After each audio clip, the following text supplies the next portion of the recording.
Hello everyone.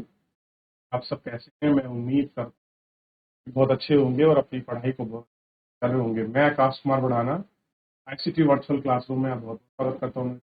और जैसा आपको पता है, मेरे प्यारे बच्चों, 11वीं क्लास है हमारी और 11वीं क्लास में इकोनॉमिक्स लेसन नंबर 7 चल रहा था, पर्यावरण और धारणीय विकास। पर्यावरण के सारे मुद्दों को हम लोग देख चुके हैं। मैंने कल भी आपको बताया था पर्यावरण चीजें जो है हमने देख ली हैं। आज हम उससे आगे बढ़ रहे हैं और कि पर्यावरण मुद्दों को आगे देखते हुए आज हम जो है इसमें बात करेंगे धारणीय विकास के बारे में। क्या बात करेंगे? धारणीय जो विकास है उसके बारे में बात करेंगे। पर्यावरण और अर्थव्यवस्था दोनों एक दूसरे पर निर्भर है, एक दूसरे के लिए आवश्यक है। अतः पर्यावरण पर होने वाले परिमाण की अवहेलना करने वाला विकास उस पर्यावरण का विनाश कर देगा जो जीवन को धारण करता है। अतः आवश्यक है कि विकास की जो भी भावी पीढ़ी को जीवित करने की संभावित सत्ता प्रदान करे, कम काम से वर्तमान पीढ़ी द्वारा उपभोग की वर्तमान को बराबर हो। अन्य विकास की धारणा पर संयुक्त पर्यावरण और विकास सम्मेलन पर बल दिया, जिसने इस बल का इस प्रकार परिभाषित किया है कि ऐसा विकास जो वर्तमान पीढ़ी की आवश्यकताओं को भावी पीढ़ी की आवश्यकताओं की पूर्ति की क्षमता का समझौते किए बिना पूरा कर सके। एक हमको ऐसा पर्यावरणीय विकास हमको चाहिए जो हमको हमारी अपनी पीढ़ी और भाभी की पीढ़ी के लिए उन चीजों का समझौता करे, उन चीजों को लेकर हम लोग कैसा विकास, आज जिन संसाधनों का हम लोग प्रयोग कर रहे हैं, कल आने वाली हमारी भविष्यात्मक पीढ़ी भी वहां उनका प्रयोग कर सके। हमारी पहल और हमारी सोच यही तो है कि भैया जो हम प्रयोग कर रहे हैं वो तो करें, लेकिन आने वाली जो हमारी पीढ़ियां हैं वो भी इसका प्रयोग करें। इस परिभाषा को द्वारा पढ़ें, आप देखेंगे कि आवश्यकता और भावी पीढ़ियां दो महत्वपूर्ण अवधारणा है। परिभाषा में आवश्यकता की अवधारणा को संबंध संसाधन की report common of our future, इसमें उपयुक्त परिभाषा दी गई है। धारणीय विकास की व्याख्या सभी की बुनियादी आवश्यकताओं की पूर्ति और एक अच्छे जीवन की आशंकाओं को संतुष्ट करने के लिए सभी अवसर प्रदान के रूप में बाकी है। सभी की आवश्यकताओं की पूर्ति के लिए संसाधनों का पुनर्वितरण उनकी आवश्यकता होगी। इसलिए यह एक नैतिक प्रश्न है कि एडवर्ड बारेन ने धारणीय विकास की परिभाषा बुनियादी स्तर पर गरीबों के जीवन में भौतिक मानव को ऊंचा उठाने के संदर्भ में की। ऐसा है, सबके जीवन में जो ऊंचा उठाना है उसके लिए आपकी की गई थी कि भौतिक मानव का जीवन कैसे ऊंचा उठे, इस आधार जिससे आय, वास्तविक आय, शैक्षणिक सेवा, स्वास्थ्य देखभाल, सफाई, जल इत्यादि की पूर्ति के रूप में परिमाणात्मक मापा जा सके। कह रहे हैं कि अधिक स्पष्ट शब्दों में हम यह कह सकते हैं कि धारणीय विकास का लक्ष्य गरीबों की समग्र दरिद्रता पर काम कर रहे हैं, उन्हें चिरस्थायी व सुविधा आजीविका निर्भर प्रदान किया जा सके। क्या कर सके? चिरास्पद हो, सुधाई जीविका हो, हम उनको संसाधन अक्षय, पर्यावरण अक्षय, संस्कृति निपटान, संस्कृति अस्थिरता मूल्यवान हो सके। इस अर्थ में धारणीय विकास का अर्थ है कि उसे विकास से जो भी विशेष रूप से बहुसंख्यक निर्धनों की बुनियादी आवश्यकता जैसे रोजगार, भोजन, ऊर्जा, जल, आवास आदि की पूर्ति और आवश्यकता हेतु कृषि, विनिर्माण, बिजली सेवा की वृद्धि आपकी सुनिश्चित कर कि कैसा है, हमको उन सारे आपका चीजों को सुनिश्चित कराना है और उनको देखना है जो उनको सुनिश्चित, ये हम आपका देखकर चलें या आखिर में किस प्रकार हम इनको सुनिश्चित करें। इन सारी चीजों पर, इन सारी चीजों को हमको देखना, बहुत गौर करना, ठीक है नहीं?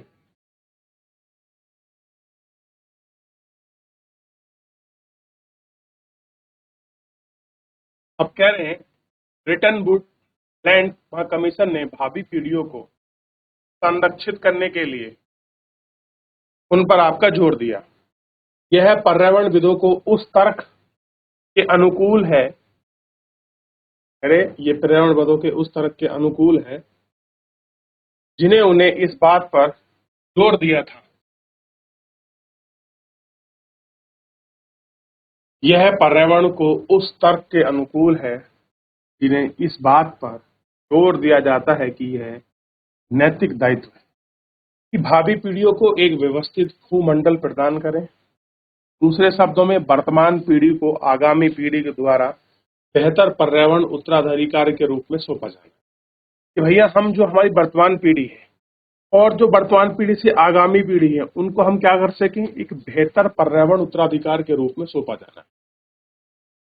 कम से कम हमें आगामी पीढ़ियों के जीवन के लिए अच्छी गुणवत्ता वाली परिसंपत्तियों का भंडारण छोड़ना चाहिए और हमें उत्तराधिकार के रूप में प्राप्त होना चाहिए। वर्तमान पीढ़ी का दायित्व है कि ऐसे विकास संवर्धन की प्रकृति और निर्मित पर्यावरण का सामंजस्य स्थापित करें और प्राकृतिक संरक्षण प्राप्त करें। विश्व में प्राकृतिक परिस्थिति व्यवस्था का पुनर्जनन, क्षमता की सुरक्षा, विश्व की पीढ़ी के ऊपर अतिरिक्त खर्च या जोखिम के सारी चीजें, यह अनुकूलता हमको आपका इसमें दिखनी चाहिए। अरमान डोली, एक व्याख्यात पर्यावरणीय अर्थशास्त्री, ने धारणीय विकास के लिए प्रति निम्नलिखित आवश्यकताओं की आवश्यकता। मानव जनसंख्या को पर्यावरण की धारणा की क्षमता के स्तर तक सीमित करना होगा। पर्यावरण की धारणा एक जहाज के भार ढोने की क्षमता के समान है। अर्थव्यवस्था में इस प्रकार की क्षमता के भार में मनुष्य की संख्या, धारणीय संख्या अधिक हो। हमारे धारणीय विकास में दूर ले जाने, औद्योगिक प्रगति के आगतु निपुण हो, आगते उपभोग हो, नवीकरणीय संसाधनों का निष्करण धारणीय आधार पर हो ताकि धारणीय स्थिति का निष्कर्षण अधिक ना हो सके। इस तरीके से दर ना हो, ये हमको आपका देखना। तो अरमान डोली जो है एक पर्यावरणविद है और किस तरीके से क्या क्या चीजें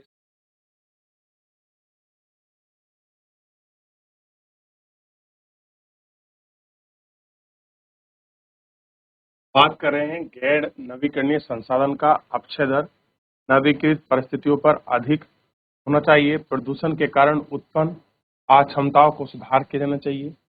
2015 में संयुक्त राष्ट्र ने 2030 तक हासिल किए जाने वाले 17 अस्थायी विकासात्मक लक्ष्य तय किए और इन लक्ष्यों का वितरण एकत्रित करके भारत के संदर्भ में ऐसे हैं लक्षण, ये सारी चीजें किसके हैं, भारत के संबंध में। तो आप देखेंगे सस्टेनेबल डेवलपमेंट के लिए अरमान डोली ने जो चीजें दी हैं वो किस प्रकार है। नवीकरणीय अनवीकरणीय संसाधन के प्रदूषण की उत्पन्न क्षमताओं को बराबर करने के लिए यूएन ने कितने आपके 17 स्थायी विकासात्मक लक्ष्यों को 2030 तक पूरा करने का जो लक्ष्य रखा है, आप उस पर नजर दौड़ाएंगे।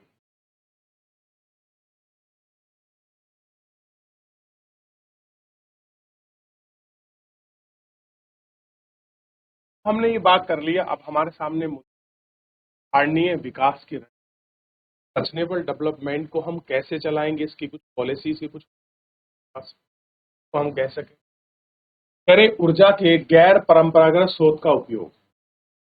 जैसा कि आप जानते हैं कि भारत अपनी विद्युत आवश्यकताओं के लिए थर्मल हाइड्रो पावर संयंत्र पर बहुत अधिक निर्भर है। इन दोनों का पर्यावरण पर प्रतिकूल प्रभाव पड़ता है। थर्मल पावर संयंत्र बड़ी मात्रा में कार्बन डाइऑक्साइड का उत्सर्जन करते हैं जो एक green house gas. Thermal power plant में बड़ी मात्रा में धुएं की राख भी निकलती है। इसका उचित उपयोग न होने तो जल, भूमि और पर्यावरण के घटकों में प्रदूषक का कारक हो सकता है। जल विद्युत परियोजनाओं से वन जगमन हो जाते हैं और नदी प्रवाह क्षेत्र तथा नदियों की घाटी में प्राकृतिक प्रवाह में हस्तक्षेप करता है प्राकृतिक प्रवाह है, उसमें आपका हस्तक्षेप करता है। वायु शक्ति, सौर विकिरण परंपरागत ऊर्जा के अच्छे उदाहरण हैं। हाल ही के वर्षों में इन ऊर्जा संसाधनों का लाभ उठाने के लिए कुछ प्रयास किए जा रहे हैं। अपने क्षेत्र में स्थायी किसी भी विकास वितरण का एकत्र करें और उनको आपका देख लें। इस प्रकार है थर्मल पावर हाइड्रो प्रोजेक्ट पर जो हमारी डिपेंडेंसी जो बढ़ रही है, जो निर्भरता बढ़ रही है, वो ही निर्भरता की वजह ये सारी चीजें हमको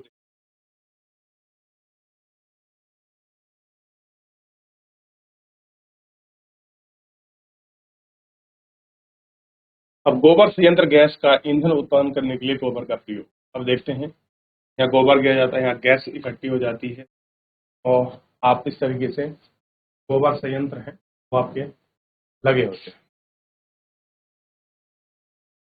ग्रामीण क्षेत्रों में एलपीजी,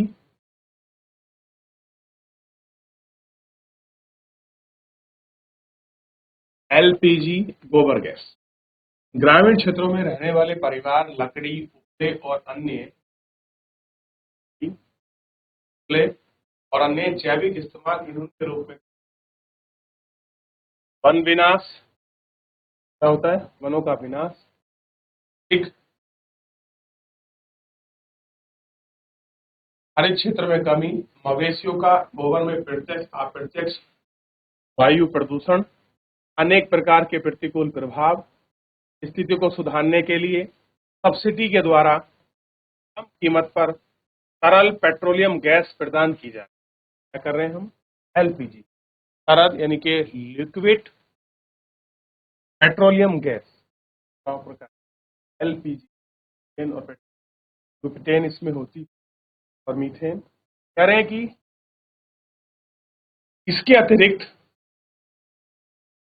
गोबर गैस संयंत्र आसान ऋण सहायता देकर उपलब्ध कराए जा रहे हैं। अगर किसी को गोबर गैस चाहिए संयंत्र, उसके लिए आसानी से ऋण मिलेगा और सब्सिडी देकर ये सारी चीजें उपलब्ध कराई।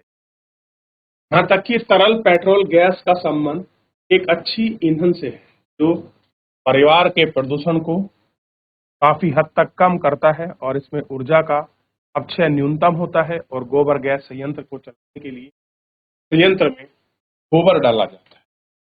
क्या डालते हैं? संयंत्र में केवल आपका गोबर जो है, आप गोबर संयंत्र से कर ये काम चले, क्यों ना गोबर संयंत्र का प्रयोग कर कर गांव तक ये जो लकड़ी उपले जलाए जा रहे हैं जैविक ईंधन, उनकी जगह हम बायोगैस का प्रयोग क्यों ना। ठीक,